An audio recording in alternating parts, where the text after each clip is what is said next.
Fala galera, chegando com mais um episódio do Talk Visionário, aí um programa de entrevistas produzido pela Prevision, onde a gente recebe várias feras, personalidades, referências do setor para ir transmitir um pouco das suas visões, suas opiniões, suas ideias, suas provocações. E nesse quarto episódio, eu estou achando que vai vir bastante provocação boa aí. A gente tem um convidado muito fera para conversar com a gente. Me chamo Ian Bedin, sou um dos cofundadores da Prevision, atual diretor de operações. Estou aqui hoje mais uma vez com a minha sócia Paula Lunardelli. Acho que hoje a conversa vai ser cheia de boas ideias e insights, né, Paula? Maravilha, obrigada. Realmente aí, obrigada pela apresentação. Sou também uma das fundadoras da Prevision.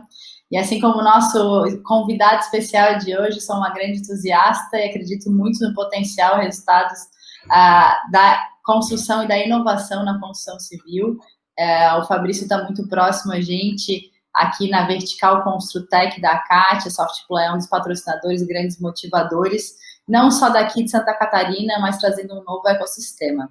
Então, um pouquinho sobre o Fabrício, o nosso convidado, ele é formado em Administração e Negócios e MBA em Gestão de Negócios aqui na UDESC, aqui em Florianópolis, Universidade do Estado de Santa Catarina. Entre diversas iniciativas e ações, foi CEO da Mormai Fitness, sendo responsável pela estruturação e concepção do modelo de negócio de franquia nas academias Mormai. Teve diversas passagens pelo Grupo Dimas, assumindo posições de liderança e executivas, como diretor administrativo financeiro e também CEO, tanto do segmento de automóveis do grupo, quanto do segmento de construção. Mais recentemente, se tornou parte do time da Softplan, inicialmente como diretor de novos negócios e inovação do grupo, e atualmente como diretor de operações da unidade de construção, responsável pelo desenvolvimento da plataforma Cienge. Então, está mexendo bastante aí no setor e no mercado. Bastante presente, envolvido, entusiasmado com as oportunidades que o mercado oferece, tem se dedicado a levar mais tecnologia, ideias e provocações para diferentes mercados em que atua, agora principalmente da construção civil, e traz no seu histórico revoluções e aprendizados muito interessantes. Então, vamos dar aqui o nosso pontapé inicial. O Fabrício fez uma breve introdução. Queria que tu contasses um pouquinho da tua história, tua formação, projetos que já participou, o que encantou na construção civil, o que fez assumir a atual posição. Então, quem é o Fabrício e como é que foi um pouquinho desse histórico aí para chegar até esse momento? Bom dia, Paula. Bom dia, Ian. Obrigado pelo convite. Sempre que eu posso, eu tento participar e colaborar de ações como essa, porque acho que um dos papéis que você tem, na medida em que você vai conseguindo ganhar algum tipo de expressão do segmento, né, acho que é ajudar a promover novas empresas, outras oportunidades, ou seja, é tentar levar o nível do segmento, né, para um patamar mais alto. Cara, o Fabrício é um cara simples, bem simples mesmo, um cara que, se possível, passaria desapercebido aos holofotes, mas que entendeu que nos últimos anos ele precisa ajudar a melhorar o discurso do segmento de construção civil. A minha formação é uma formação bastante peculiar, porque eu sou técnico agrícola, então eu fiz uma formação em técnico em agropecuária, no segundo grau, eu tenho formação técnica, e acho que é uma das formações que mais agregou ao longo de toda a minha vida, porque eu aprendi muita coisa no colégio agrícola. Depois eu fui fazer administração, eu comecei o meu curso de administração lá em Itajaí, depois me transferi para a ESAG, terminei meu curso na ESAG, fiz mestrado pela ESAG. E uma coisa que eu vou contar aqui, que é provavelmente uma das coisas que mais me ensinou a entender o segmento da construção civil, quando eu fiz a minha faculdade, e pouca gente sabe disso, eu trabalhei como marceneiro durante toda a faculdade. Meu pai tinha uma fábrica de móveis. Legal. Aqui em Florianópolis, e durante os quase 5 anos que eu frequentei a faculdade, eu fui marceneiro dessa fábrica do meu pai. Cara, eu vivia em obra, né? Ou seja, vivia levando móvel, instalando móvel, trabalhando nas construções, instalando o mobiliário que a gente produzia. E aquilo me deu uma capacidade de entender muita coisa de como uma obra funcionava. Depois eu, fui trabalhando no Grupo Dimas, tive diversas passagens no Grupo Dimas, e aí, falando especificamente da construção civil, eu assumi a direção, né, o comando da construtora, junto com um dos filhos do seu Dimas, recentemente falecido, fica aqui meu registro, minha homenagem para ele, é o Daniel, e nós assumimos a construtora em 2009, cara, e nós nos propusemos a fazer um trabalho de médio e longo prazo para posicionar a construtora como algo diferente daquilo que havia no mercado no momento, né? E foi ali que começou a minha conexão mais íntima, né, mais de perto com a construção civil, e é daí que tudo se desdobra, né? A minha história hoje com o Cienge, como diretor de operações de produto do Cienge, advém de toda essa minha vivência de quase 10 anos, né, entre duas passagens, principalmente, com o Grupo Dimas. Criou-se essa relação, esse talvez aprofundamento, essa conexão com esse mundo do urbanismo, com esse mundo da construção civil, né? Somando um pouco de tecnologia, um pouco de entendimento macroeconômico, microeconômico, que eu acho que a minha formação me ajuda nisso. Apesar de eu ter a deficiência de não ser formado em engenharia, em urbanismo, né, em arquitetura, eu acho que eu compenso um pouco dessa falta com um pouco de conhecimento de tecnologia, né, do braço da tecnologia e dos fundamentos econômicos e de gestão. A questão do urbanismo e da engenharia são duas disciplinas que eu gosto demais, então eu estudo de forma não formal, né, ou seja, eu fui aprendendo com os diversos engenheiros e arquitetos ao longo dos anos. Eu acho que hoje isso me dá talvez um arcabouço de conhecimento que me permite fazer discussões talvez um pouco mais amplas sobre o segmento como um todo, né? Ou seja, sair um pouco do olhar da folha e tentar olhar um pouquinho a floresta. Eu acho que de forma resumida é isso, não sei se conseguir me expressar bem aí no começo. Conseguiu sim, acho bem legal, não sabia de algumas partes dessa tua história, porque a gente se conhece há um tempo já. É bem legal essa complementariedade, né? E até comentou desse...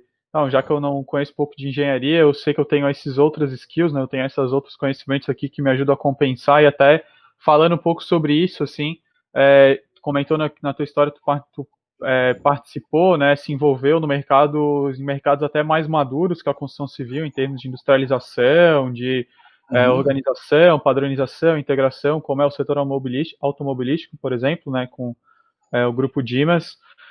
O que dessa passagem, ou passagens não só pela Dimas, mas por outros mercados nesse sentido, te ajudaram, que tu acha que contribuem agora na tua presença dentro da construção civil?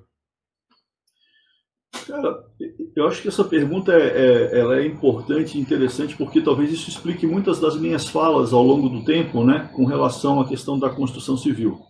O mercado de automóveis, né, é um mercado bastante maduro, né, em alguns países, inclusive, é um mercado que não cresce há alguns anos, ou seja, as marcas elas crescem roubando o mercado de outras marcas, né?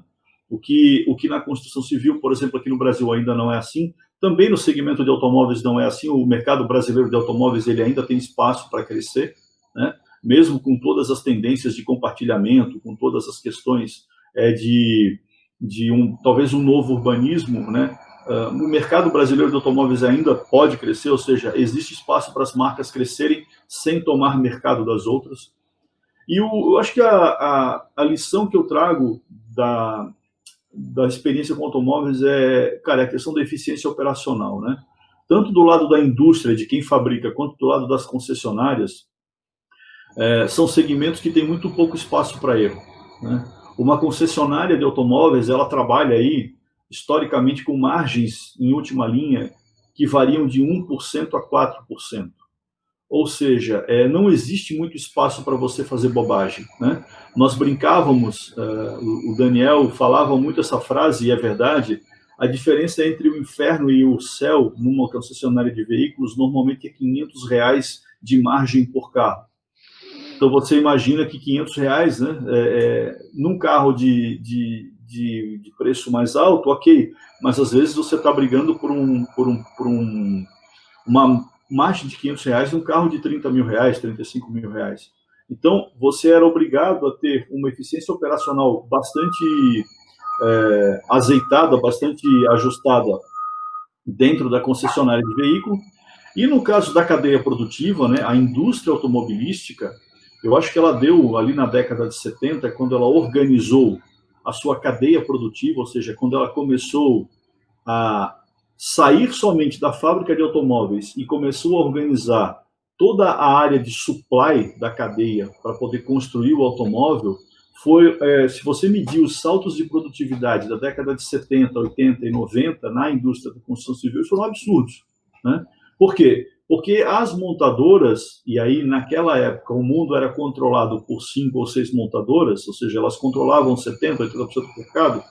Quando elas resolveram padronizar as nomenclaturas, quando elas resolveram adquirir os sistemas, né, para poder organizar toda a cadeia de suprimento, essas empresas de produção de automóveis, elas deram saltos absurdos de produtividade. E de lá para cá, a gente vive uma maturidade muito alta na cadeia automobilística, no que concerne essa questão de gestão da cadeia de suprimentos, né? Gestão da cadeia de valor. Então, o que hoje eu vejo, né, comparando o segmento da indústria com o segmento da indústria da construção com o segmento automobilístico, eu acho que, se eu pudesse resumir em 3 pontos, eficiência operacional. A construção pode melhorar muito ainda em eficiência de operação. Isso quando eu falo no trabalho em si, ou seja, fazer o trabalho melhor e mais rápido, com mais precisão. Segundo, a construção civil precisa aprender a fazer gestão da cadeia de valor, né? Ou seja, ela precisa começar a desenvolver fornecedores, a desenvolver quem produz o insumo. Então, a gente precisa dar passos atrás da cadeia. A gente é muito imaturo nisso ainda, né? E um terceiro, que eu acho que a construção civil começa a viver agora, é a questão do desenvolvimento dos produtos. Os mercados mais maduros, eles exigem mais energia em você desenvolver melhor os produtos, né? Cara, você lançar um carro hoje mal projetado, mal concebido, você vai andar com aquele prejuízo por anos, né? Porque você não consegue trocar uma planta de um carro de uma hora para outra, né? Então, hoje, o processo de desenvolvimento de um projeto de um veículo, ele é muito calcado em dados, muito calcado em pesquisa, muito calcado em observações do consumidor. Eu acho que a construção civil, principalmente nos mercados mais maduros, pega o mercado de São Paulo, Florianópolis já começa a ter isso, né? Porto Alegre, os mercados de Curitiba estão mais consolidados, as capitais principalmente, as construtoras vão ter que se preocupar mais com o desenvolvimento do produto, né? Com o perfil do cliente para o qual ela vai vender. Ou seja, o cliente começa a ter um rol maior de opções de escolha. Se você não tiver um número de fatores, né, que criem desejo para que o seu imóvel permaneça na cesta de opções, você começa a ter dificuldade de performance de venda, e isso eu acho que vai ser uma realidade constante daqui para frente, principalmente para quem atua em mercados mais maduros. Se eu pudesse resumir, eu acho que era isso. Legal. E eu vejo que realmente os momentos de crise são momentos de oportunidade nesse sentido, né? A gente vê que é uma cadeia que teve sempre tanta margem, que foi feito sempre de um mesmo jeito, que é aquele dono de construtora que já tem o seu estoque de terreno e que ali cabe um projeto daquele jeito ou de outro, né? Então, uma visão mais numérica disso, uma visão mais clara de produto desenhado em cima de dados. Na verdade, decisões, né, Fabrício, em cima de dados é uma oportunidade muito grande. E aí eu queria puxar que, já mudando antes, né, de uma outra indústria para a construção civil, hoje, apesar de estar dentro do segmento da construção, tu fizesse uma transição muito grande, né, de uma incorporadora construtora para uma empresa de tecnologia. Então, eu acho que o que tu trouxesse lá atrás, às vezes, quando é tudo muito novo, acaba que é uma oportunidade de fazer bem diferente, trazer os aprendizados e fazer de uma forma muito disruptiva. Eu acho que esse perfil está muito claro e forte dentro de ti. Então, eu queria saber quais que foram os desafios dessa migração da Dimas para a Softplan, quais foram os aprendizados, adaptações, o que conseguiu aproveitar nessa migração de um para o outro. Eu acho que uma das coisas que talvez tenha me levado para a Softplan, né, eles estavam há um tempo já fazendo um ajuste no Cienge, que era ter dentro da equipe mais pessoas que viessem de dentro do mercado da construção civil, né? Então, hoje o Cienge tem lá várias pessoas que trabalham dentro do Cienge que vieram desse mercado, né? Existem engenheiros, existem pessoas que têm formação de arquitetura, pessoas que trabalharam em construtoras, para trazer um pouco desse conhecimento do dia a dia, né, de quem vive do lado de lá do balcão. E no C-Level, ou seja, na parte de cima da pirâmide de quem propõe as ideias, né, propõe as coisas que vão acontecer no Cienge, faltava essa pessoa. Eu acho que eles estavam procurando há algum tempo, e aí surgiu essa oportunidade de eu vir do segmento da construção para dentro do Cienge. Eu acho que, primeiro, assim, a grande diferença é adaptar o pensamento, né? Eu trabalhava no segmento em que a gente empilha tijolo, ou seja, no fim do dia você vê que uma parede foi levantada, né? Para ir para um segmento que se empilha código, ou seja, no fim do dia você não vê a parede levantada, né? E aquele código, se não vira um produto, se ele não vira algo que vai impactar um usuário do lado de lá, ele não gera valor, né? Então, eu acho que essa mudança de construir algo tangível, de lidar no mercado de coisas tangíveis e mudar para o mercado de coisas intangíveis, ele, num primeiro momento, ele é um desafio porque você precisa entender qual é a capacidade que você tem de gerar valor em coisas intangíveis. Então, esse foi um primeiro, digamos, uma quebra de paradigmas para mim. Agora já estou um pouco mais adaptado, já entendi melhor esse mundo, né? Obviamente que o Cienge é uma plataforma consolidada, tem lá seus 3.500 clientes, é menos difícil você apostar com uma base maior, mas ainda assim é um risco.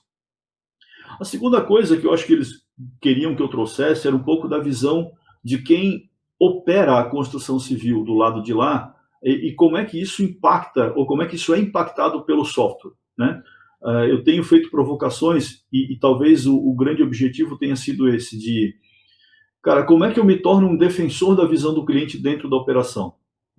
Eu acho que essa provocação que eu tenho levado no sentido de, cara, quais são as coisas que a gente vai fazer no software, o que a gente ajusta no software, qual a proposta de futuro do software, que pode estar mais alinhada com aquilo que o mercado precisa, com aquilo que o mercado necessita no dia a dia, né? E aí a gente tem, talvez aí eu tenha trazido alguma coisa de background, de concessionária de veículo, de construção civil, que é trabalhar com ciclos longos, né? Porque a gente vê que no mercado da construção civil, no mercado da tecnologia, no fim do dia, tem toda a disciplina de produto, que é uma disciplina que tenta olhar um pouco mais para o roadmap de médio e longo prazo, ou seja, como é que eu construo o valor a médio e longo prazo, mas você tem do outro lado a pressão do cliente querendo uma feature de produto, uma melhoria de produto, um relatório, uma visualização, né? E o que eu tenho tentado fazer é, como é que a gente soma essas duas coisas e constrói uma visão de médio e longo prazo em que o cliente perceba que você está evoluindo, que você está entregando no fim do dia uma melhoria de produto para ele, mas que você está construindo um negócio que ali na frente vai talvez entregar mais valor para ele em regra de negócio do que em tela. Então, o que a gente fez, eu acho que foi o grande ajuste aí dos últimos meses, nós paramos de olhar um pouco para os módulos do Cienge e nós começamos a olhar mais para jornadas de negócio. Então, nós construímos uma visão de jornada de negócio que ela está voltada para, por exemplo, a jornada de construção, aquisição e estoque. Ela trata de todo o processo de orçar, planejar, comprar, construir e entregar um imóvel, né? Olhando do viés técnico, do viés da engenharia. Então, a gente está discutindo, por exemplo, o roadmap em cima de uma entrega de valor da jornada. E aí isso criou uma facilitação de entendimento, criou algumas facilitações de entendimento do que a gente deve ou não deve fazer. Então, por exemplo, ficou claro para a gente aquilo que a gente vai desenvolver e aquilo que a gente não vai desenvolver. Ou seja, a integração, por exemplo, do Cienge com o software da Prevision já é advindo disso. Por quê? Porque para nós ficou claro que eu não vou fazer aquilo que a Prevision faz, né? Que eu tenho um outro caminho para fazer aqui, numa camada diferente, que eu tenho muita coisa para fazer, muita coisa para entregar, e se eu for abrindo uma série de flancos, eu não consigo vencer essa entrega de valor ao longo dos anos. Então, eu acho que essa talvez tenha sido a principal mudança que eu tenha proporcionado, a principal discussão que a gente tenha feito é isso. Por exemplo, nós estamos agora, nesse exato momento, construindo o roadmap de 2021. Esse roadmap de 2021, ele resolve alguns problemas. Então, eu digo para o meu cliente o que eu vou melhorar no produto, eu digo aonde eu vou melhorar o produto, a minha rede de distribuição sabe que eu estou evoluindo em produto. Aqueles clientes que têm que aprovar planejamento final do ano, que têm que fazer orçamento, eles têm um material para poder discutir em reuniões de diretoria, em reuniões de futuro, certo? E eu tiro um pouco da pressão daquilo que eu tenho que entregar amanhã, né? Porque a maioria dos clientes, eles não precisam de uma tela para amanhã. A ansiedade deles é quando eles não entendem para onde o produto vai e aonde ele vai melhorar. Então, na medida em que eu começo a ter roadmaps mais longos, que eu consigo explicar para o meu cliente aquilo que eu estou fazendo, o cliente tem paciência, na maioria das vezes, para esperar a melhoria do produto, se ele entende que aquela melhoria que eu estou apontando traz valor a médio prazo para ele, né? Então, a gente fez um teste esse ano a gente divulgou em janeiro e fevereiro o nosso roadmap para o ano 2020. A recepção foi muito bacana. Obviamente que a gente agora está fazendo uma série de ajustes nessa proposta de roadmap, né? Ele é um roadmap mais conceitual e menos voltado para a tela e para coisas mais específicas. Mas a gente viu que os clientes que tiveram contato com isso, e foi uma boa parte deles, ficaram muito tranquilos em saber que o produto tinha um direcionamento, que ele tem uma visão de evolução, de melhoria, e que num determinado espaço de tempo aquilo vai chegar ao ponto de contato que ele tem com o Singe, né? Seja numa tela, seja numa integração, seja na visualização de um BI de dados, ou seja, de alguma forma ele vai receber aquilo de volta num espaço de tempo. Deixa eu fazer só um link antes de eu puxar o próximo. Uma vez o Fabrício me falou, eu era o cliente que mais provocava, né? Eu era o cliente que mais pedia, que mais trazia a minha visão do lado de cá, e por isso me trouxeram para dentro. Então, eu acho que isso é um ponto muito importante, né? Ter a visão, estar no papel do cliente e, diante disso, ter mais clareza das jornadas e pensar no valor para os demais clientes. Eu acho esse papel sensacional, e aí já fazendo um link para a tua próxima, independente da forma, né? Se é interno, se é externo, se é integrando, eu quero entregar o melhor para o meu cliente lá na ponta. Então, muito legal, Fabrício, parabéns pelo que tu tens feito aí. Exato. Não, exatamente. E ainda mais para o Cienge, né, que é um software, é uma empresa, né, super relevante dentro do mercado, então também transmitir isso de longo prazo, mostrando o que está sendo feito, tem um impacto bem grande no mercado, né? A gente sabe disso, então é bem legal mesmo, é um movimento bem massa e que a gente também está acompanhando, né? Como Prevision, parceiro, integrador e tudo mais. Então a gente já conhece um pouco disso, mas Fabrício, se tu puder trazer mais para a gente sobre, então a partir de agora, né, dentro do Cienge, dentro da Softplan, qual que é essa missão que vocês estão construindo, qual que é essa visão que vocês estão construindo e principalmente o que vocês estão querendo trazer, né? O que vocês em breve vão começar a trazer aí com esse movimento do Cienge Plataforma. Cara, o Cienge Plataforma, ele foi um movimento dividido aí em 3 atos, né? Quando chega, numa primeira fase, chega um executivo de mercado, que é o Ionan, ele faz um primeiro grande ajuste na operação do Cienge, né? Organizando o Cienge para suportar um movimento de crescimento que havia acontecido e preparar o Cienge para um próximo ciclo de crescimento. Depois chega um outro cara fantástico, que é o Guilherme Brasil, né, que faz uma reestruturação do ponto de vista tecnológico, ou seja, o Cienge vem se preparando como produto em tecnologia, né? Ou seja, tem a parte de produto Cienge, mas por baixo tem uma camada de tecnologia que vem sendo construída ao longo dos últimos anos, que é um suporte potente que está preparando o Cienge para ir a outros patamares nos próximos anos. E aí, nesse momento, eles decidem que o Cienge viraria uma plataforma. Talvez ainda sem saber muito bem por quê ou por onde, né? O porquê sim, mas o para onde, que o Cienge se abriria, mas muito conectados os dois a uma visão de que os principais softwares do mundo estavam se abrindo, né? Estavam se conectando.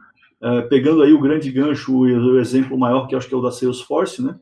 Que sai de um faturamento de 80% em CRM para um faturamento de 30% em CRM, sendo que esse outro espaço foi ocupado pela plataforma, ou seja, por aquilo que está em volta da plataforma, né? O Cienge agora se prepara talvez para o terceiro ato, né? Que é como é que a gente consolida essa visão de plataforma e como é que a gente leva isso para o mercado.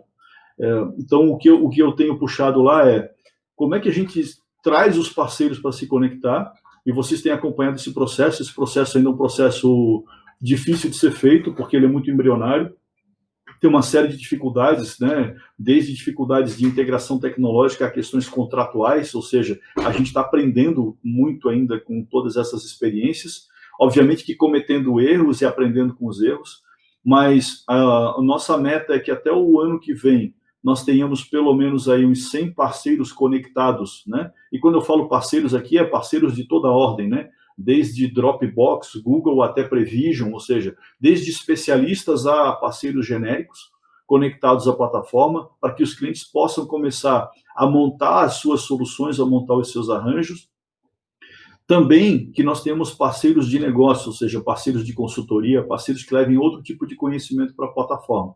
Então, a gente olha para a plataforma de duas formas, né? Nós temos uma camada voltada para a tecnologia, que a gente chama de plataforma, e tem uma camada que a gente chama de ecossistema, que é a parte de regra de negócio. Ou seja, então, quando eu trato da integração técnica da Prevision, isso está sendo tratado na camada de plataforma, né? Quando a gente trata dos nossos contratos, se isso vai para um canal, não vai, como é que a gente vai ofertar, que modelo de negócio que a gente vai montar, isso é tratado dentro da camada de ecossistema. Então, a gente tem essas duas separações. Num primeiro momento, a gente está tentando evoluir mais com a parte de plataforma, que é a parte de tecnologia, né? Que, digamos, é a parte mais fácil, entre aspas, de fazer, porque é um desafio, digamos, um pouco mais previsível, né? E a parte de ecossistema é uma parte mais complexa, porque, de fato, ela é uma regra de negócio que a gente viu funcionar em algumas empresas fora daqui, mas a gente sempre tem que tropicalizar essas coisas, né? O Brasil é um bicho um pouco diferente, a gente tem que adaptar isso para a realidade brasileira. E quando eu falo de adaptar para a realidade brasileira, é adaptar inclusive para o mercado da construção brasileiro, né? Que ele é todo segmentado, todo fracionado, existe uma série de vieses, né? Ele agora vem se sofisticando um pouco com metodologias construtivas diferentes. Então, a gente ainda está tateando um pouco mais nisso, mas nosso grande objetivo é que em 2 anos, talvez, as empresas das pequenas às grandes consigam ter no Cienge uma espinha dorsal para estruturar a sua operação. Essa espinha dorsal ela vai estar baseada em 3 pilares fundamentais, que é conhecimento do negócio, ou seja, bastante conhecimento aplicado ao mercado. 2, cognição, ou seja, o software ajudando o cliente a automatizar e a pensar, certo? E produtividade, ou seja, fazer muita coisa com pouco recurso. Então, esses são os pilares do Cienge. E, em torno disso, cara, um ecossistema grande de empresas maiores e menores. Por exemplo, a gente agora está andando numa integração com a SAP, por exemplo, né? Então, quando a gente olha de plataforma, a gente olha para cima, para o lado e para baixo, né? Então, a gente vai se conectar com uma série de empresas, sejam maiores, sejam iguais, sejam menores, para que, de fato, o cliente tenha a possibilidade de montar a sua solução, adaptada à sua realidade, ao seu mercado, né? Porque uma das coisas que acho que, e aí eu tenho tentado provocar internamente, e a gente tem discutido bastante isso, o mercado da construção civil, seja ele o residencial, seja ele engenharia pesada, seja ele reforma, ele é um mercado cíclico, né? E ele é baseado em projetos. Então, ele tem início, meio e fim, na maioria das vezes. E nós precisamos criar plataformas que se adaptem a essa realidade de mercado. Não adianta, no fim do dia, eu empurrar uma solução para um cliente que ele, daqui a 3 ou 4 anos, vai ter uma realidade diferente. E o nosso desafio agora é como é que a gente pensa em produto, precificação, em ofertas, para que daqui a 2, 3 ou 4 anos nós tenhamos uma plataforma, né? E aí, quando eu falo de ter plataforma, é o Cienge e mais tudo que está em volta dele, em que o cliente possa mudar a sua realidade de solução ao longo do tempo, conforme as demandas que forem aparecendo, ou que não forem aparecendo, o que é muito comum em construção civil. Muito bom, um overview legal, essa visão de vocês eu acho única, muito boa. Estamos vivendo junto a construção, entendemos os dois lados e achamos que é um caminho, uma trilha muito boa. E aí, como vocês têm falado, esse número me impressionou bastante, 100 parceiros até o ano que vem, bastante coisa. Então, o Fabrício, tu já tinhas uma interação muito grande com as empresas de tecnologia focadas no mercado da construção do país, e agora isso aumentando ainda mais. Então, queria um pouquinho da tua colaboração, como que tu enxergas o nível das empresas, daí eu vou trazer um pouco mais para os Construtecs mesmo, aqui no Brasil, nível de desenvolvimento, e olhando para frente, quais tecnologias, modelos, metodologias que tu acreditas que vão se destacar? Bom, a gente, olhando para o mercado da construção, né, eu gosto de classificar em três cenários, né? Eu acho que tem aquelas empresas que já entenderam o que a tecnologia pode trazer de benefício e estão se aproveitando disso e estão tendo bons ganhos com isso, né? Já existem uma série de empresas que capturaram essa oportunidade e botaram isso para funcionar. Obviamente que aí eu acho que o grau de maturidade ele não está tão alto, porque as ferramentas também ainda estão se adaptando um pouco a esse cenário, estão aprendendo um pouco com isso, o que integra, com quem integra, como é que usa, né?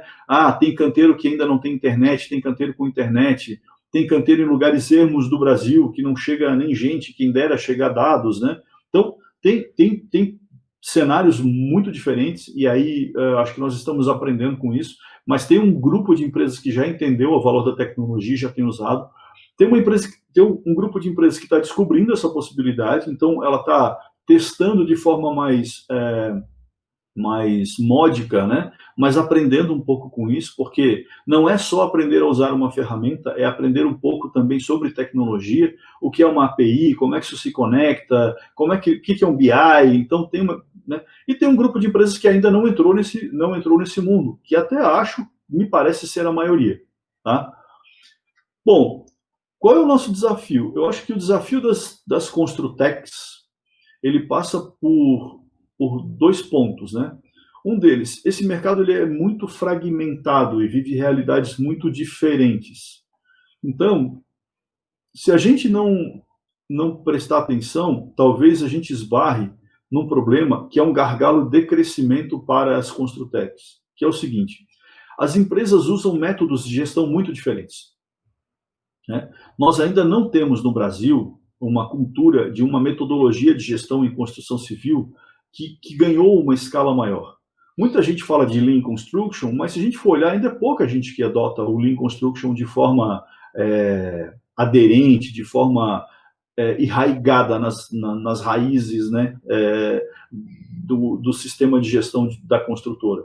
Então, nós vemos algumas construtoras que sim incorporaram, por exemplo, o Lean, que eu acho que talvez ele não seja a grande metodologia do futuro, ou seja, daqui a 15 anos talvez ela não faça mais sentido do ponto de vista de metodologia, mas eu acho que ela é o caminho para a gente dar o próximo passo. Então eu olho para o Lean Construction, por exemplo, como uma linguagem universal que poderia construir bases de comunicação e metodologia de gestão para um próximo passo na cadeia da construção. E aí vocês vão me dizer, tá, mas e o BIM? Né? É que sim, se o cara não consegue implementar Lean, cara, ele não consegue implementar BIM. Tá? Porque antes de ser um software, antes de ser modelagem tridimensional, o BIM é uma metodologia. Ele é um método em que, para funcionar, ele precisa unificar linguagens, ele precisa unificar formas de se comunicar. Então, se nós não ganharmos a capacidade de nos comunicarmos de uma forma universal na construção civil, nós não daremos o próximo salto de produtividade. E aí, comparando com o automobilismo, né, quando se criou lá com a indústria automobilística, quando eles criaram lá os SKUs, que eles universalizaram a linguagem do insumo, foi quando eles conseguiram dar o próximo salto de produtividade, porque quem deu o próximo salto de produtividade foi a cadeia produtiva, não foi a indústria necessariamente do automóvel, né? Foi o que estava por baixo dessa camada da indústria automobilística. Então, no caso da construção civil, nós temos hoje um problema que é universalizar linguagens. Existe uma tentativa de algumas empresas de universalizar a linguagem dos insumos, né? Que eu sempre brinco que curva, joelho e cotovelo é a mesma coisa, e dependendo de para quem você pergunte, o cara vai dizer um dos 3, né? Ou seja, eu acho que essa missão é uma missão inglória, porque universalizar a nomenclatura, ela tem uma dificuldade que é assim, você pode até universalizar os termos de um determinado componente, só que cada indústria, quando lança o seu produto, ela dá um nome novo para esse componente. E você imagine que nos próximos 20 anos, nós provavelmente vamos passar por uma substituição inteira dos insumos que compõem os componentes da construção civil. Eu tenho certeza que daqui a 15, 20 anos, uma empresa como a Tigre, por exemplo, não vai estar produzindo seus tubos e conexões da forma que ela produz hoje. Ela vai achar outros insumos, outras formas de produzir, ou agregar outros componentes que vão mudar a composição. Quando muda a composição, muda o nome, né? O que eu gostaria, e o que eu tenho tentado provocar na indústria, e tenho feito essa defesa, eu acho que a gente poderia ir por um caminho, no primeiro momento, talvez mais simples, não fácil, mas mais simples, que é, se nós tivéssemos uma metodologia de gestão que fosse mais universalizada, como o Lean, por exemplo, isso seria um caminho para acelerar o desenvolvimento, por exemplo, do BIM. E eu vejo que nos próximos anos, unificar metodologias e linguagens de comunicação dentro da cadeia da construção talvez sejam mais fáceis do que tentar unificar nomenclaturas, componentes e coisas desse tipo. É uma opinião, tá? Então, a gente tem agora, inclusive, está rodando uma pesquisa de maturidade BIM no Brasil, né, junto com a BDI, junto com a Grant Thornton, exatamente para entender um pouco mais esse cenário. Eu acho que aí vem um ponto importante. Acho que o Cienge, pelo tamanho que tem, ele tem a responsabilidade, ele tem que se dedicar a produzir informações que ajudem a elevar o nível de sofisticação do mercado, né? Porque eu acho que é só assim que a gente vai dar um salto para uma próxima etapa. Uhum.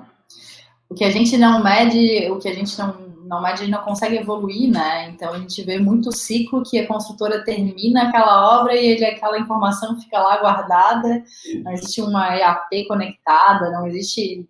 Então essas referências eu concordo plenamente, assim, Fabrício, a gente também tem muito essa bandeira. Que bom que vocês estão olhando para isso e trazer benchmark para o mercado, né? Que é um mercado que, às vezes, a gente fica falando muito sobre os defeitos, mas ele olha para o lado para saber como se aprimorar, né? Então, tem uma referência clara. E não fazendo terra arrasada, né? Para quem está no segmento, eu vi, nos últimos anos, a indústria como um todo evoluir bastante, tá, gente? Assim, acho que não dá para dizer que a indústria da construção está parada, não. Eu tenho visto bastante evolução, bastante melhoria, algumas empresas já no nível operacional bem interessante, com boa capacidade operacional, bastante eficiência, né? Então, longe de terra arrasada, longe de dizer que a pesquisa da... Como é que é a pesquisa da... McKinsey, né? Que é o último... Cara, eu não sei se é o último mais, talvez ainda seja, mas eu vejo o segmento, de fato, se mexendo e se mobilizando para melhorar a sua eficiência, melhorar a sua imagem, melhorar a tecnologia, ser um segmento mais atrativo para talentos, né? Acho que nos últimos anos a gente deu bons passos nessa direção. É verdade. A gente acompanha também, né, Fabrício, boas iniciativas surgindo em várias partes da construção e tem bastante oportunidade mesmo para ser observada, e eu acho bem legal essa visão vamos olhar primeiro talvez um olhar mais macro, né, de comunicação, de entendimento entre as partes, porque são muitas partes, né, que estão ali na construção civil. A gente fala de supply e construtora, mas tem financiadores, tem fundo, enfim, tem uma galera, né, que participa do mercado.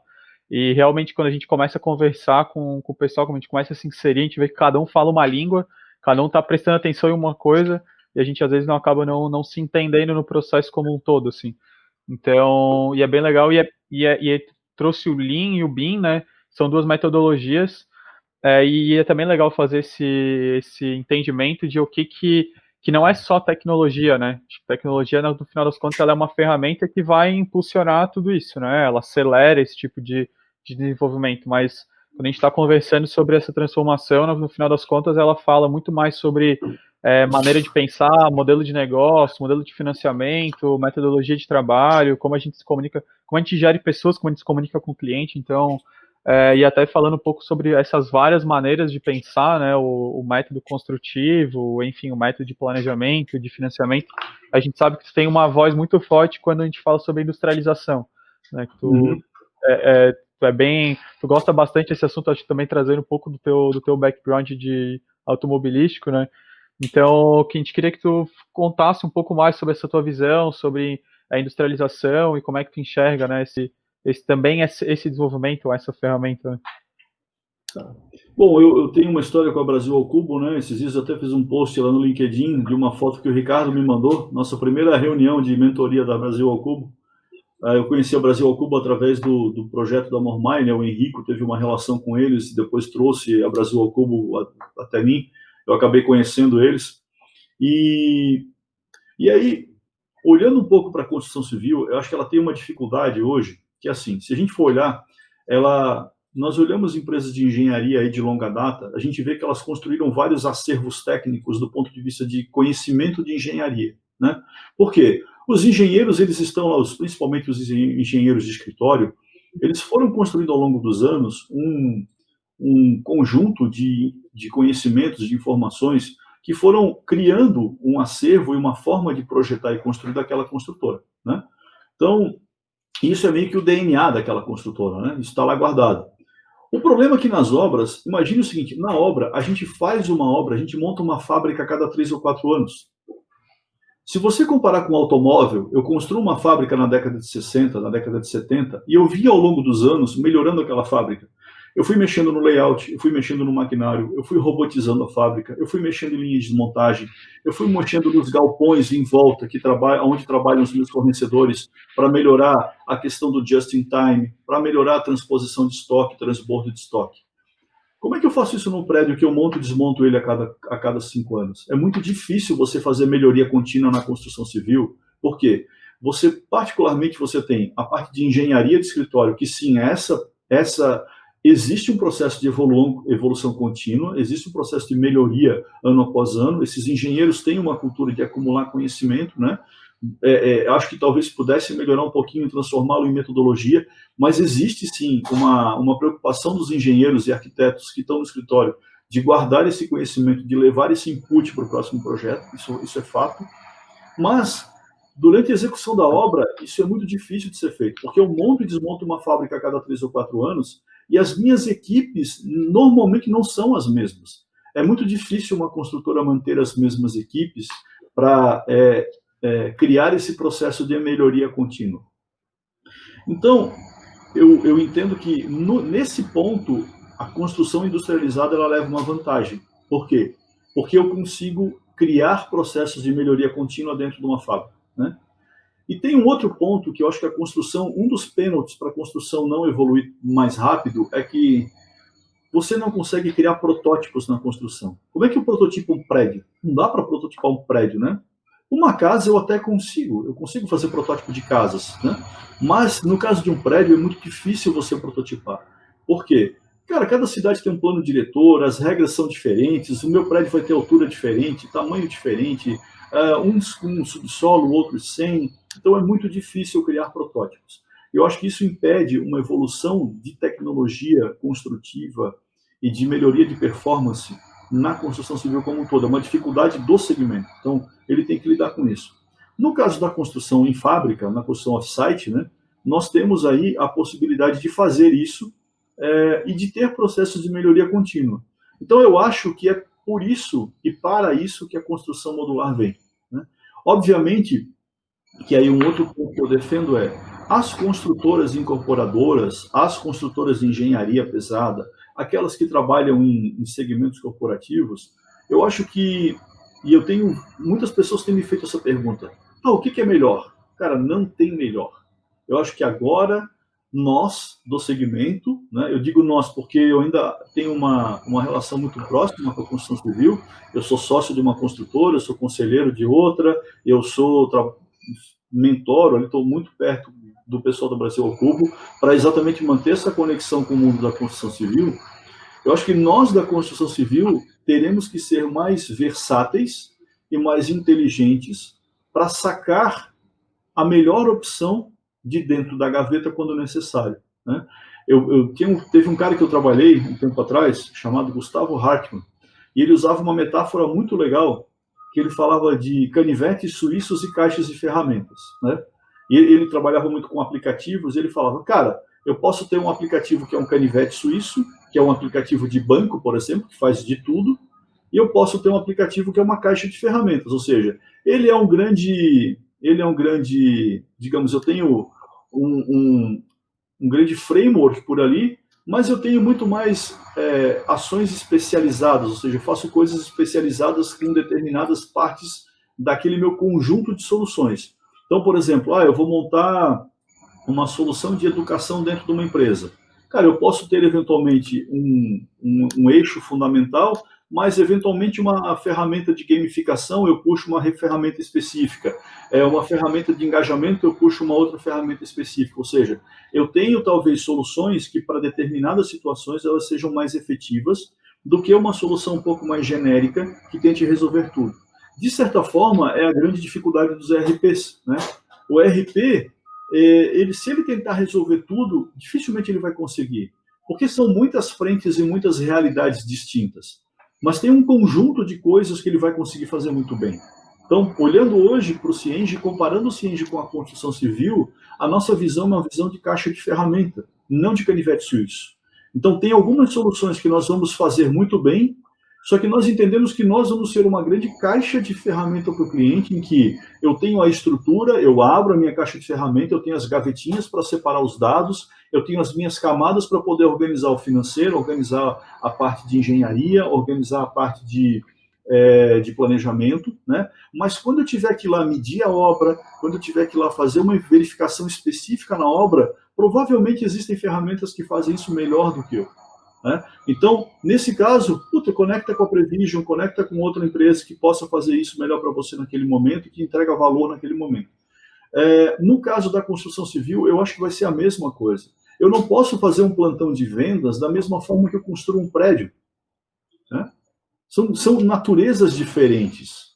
Então, e esses dias a gente estava conversando acho que com o Lorenzetto, né? Estava o Ricardo Lorenzetto, acho que foi até no evento da Prevision aqui, e eu falava isso, né? Por exemplo, por que eu não posso construir um hospital que eu tenho um núcleo central, que eu sei que ele vai ser útil por 30, 40, 50, 60 anos, em concreto, em parede de concreto, por exemplo, ou em alvenaria tradicional, e por que eu não posso fazer a expansão desse hospital em construção modular?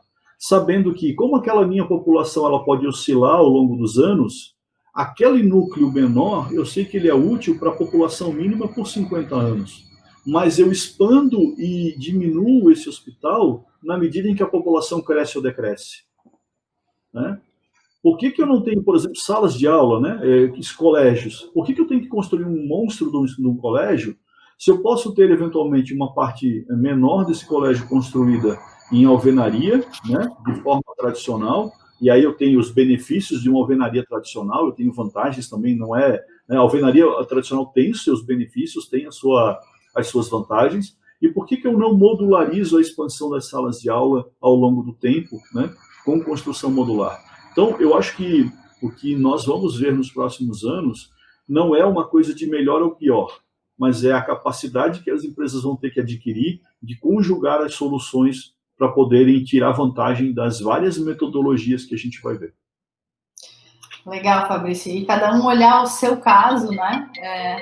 Não faz sentido a gente olhar para o lado e ver que tal projeto deu certo nesse formato, que o meu também vai dar, enfim, eu acho que também iniciar o processo dando um pequeno passo, eu não preciso reestruturar, eu fazia de alvenaria convencional, agora eu faço diretamente modular, o que eu posso, ao longo do processo, ir incorporando, né? Eu vou começar com um kit, qual que vai ser o meu primeiro passo em busca da industrialização, e aí já vou ampliar essa conversa para como tu vivesses lá atrás uma grande transformação dentro da Dimas, que na minha visão é um super case.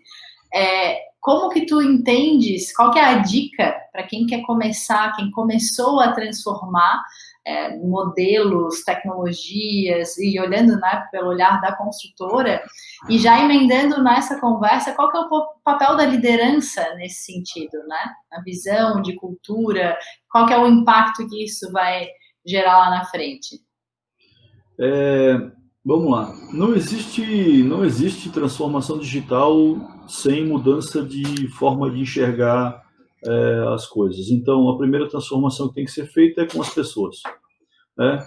E o papel da liderança nesse caso é assim, o líder nesse caso ele tem que ser um grande garantidor e um grande avalizador desse processo, porque e não adianta, e eu tenho visto isso acontecer com frequência, não adianta o líder dizer assim, não, então faz que eu estou te dando apoio. Não. Se o líder não se engaja no processo de transformação, se ele não usa a tecnologia para ele, cara, ele não exemplifica aonde o benefício pode ser encontrado. Então, não adianta o mandar fazer, né? Não adianta o não, estou te dando a verba e executa o que eu estou pedindo. Nesse caso de transformação digital, se a liderança não se envolve diretamente no processo, e se ela não é um dos atores do processo, é difícil que pegue. Tá? Por quê? Porque é um processo lento, não é um processo rápido, você colhe o benefício em 2, 3, 4 anos, você muda de patamar de gestão, então você tem que estar adaptado e inserido, porque você tem que rever a sua forma de gerir as coisas, né?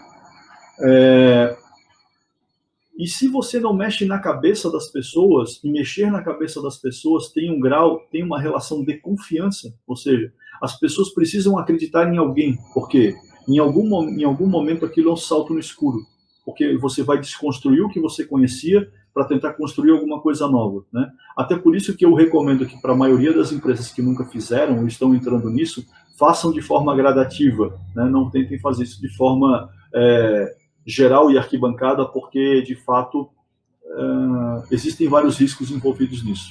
Então, e é importante o seguinte, você tem que identificar dentro do seu time pessoas que tenham aptidão para isso, né? Então, eu falo sempre de 2 perfis que são importantes. O perfil do curioso, daquela pessoa inquieta, aquela pessoa inconformada. Essa pessoa provavelmente é a pessoa que vai estar disposta a comprar as brigas para fazer as mudanças. E depois tem um segundo momento em que você precisa de uma pessoa que tenha tenacidade e metodologia para fixar o novo.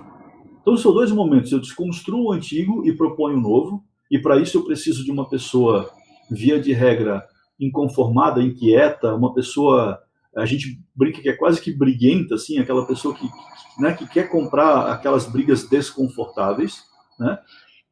E eu preciso depois de uma pessoa que pegue aquele novo e fixe o novo da forma como foi posto, para que você consiga mudar de fato de patamar, né? Você tem que fixar um novo patamar. E a liderança, nesse caso, é a pessoa que faz a ponte entre uma pessoa e outra, e ela que é o grande avalista desse processo. Só que não adianta ela ser avalista no discurso, ela tem que ser avalista no uso, ou seja, ela tem que estar inserida de alguma forma ou outra nesse processo de mudança de cultura, senão isso não para de pé. E no fim não é um processo de transformação digital, é um processo de mudança de cultura. Fantástico, é bem isso, e a gente vê muito isso, né? Líderes que no final das contas não são exemplo, né? Eles não lideram pelo exemplo, lideram muito mais vezes porque estão lá no cargo, porque já tem aquele direito de alguma forma adquirido. Então, a participação do líder nisso é fundamental e o líder deixar também as pessoas à vontade para que elas também tragam, né, um pouco dessa inovação, porque o líder, no final das contas, não vai construir isso sozinho, né? Então, acho que isso é bem fundamental e é legal trazer essa cultura para dentro da construção civil, que muitas vezes a gente vê que é um pouco carente disso, assim, né, Fabrício? Então, a gente tem bons líderes, tem bons profissionais, tem boas pessoas no mercado. Acho que a gente tem que só dar mais voz nisso, né? Dar mais atenção, enfatizar mais isso. O pessoal começar a... Eu tenho dito, cara, que falta a construção civil, cara, um pouco de orgulho, sabe? Eu acho que a construção civil precisa se apropriar um pouco do orgulho, né? A gente no Cienge tem falado um pouco isso, né?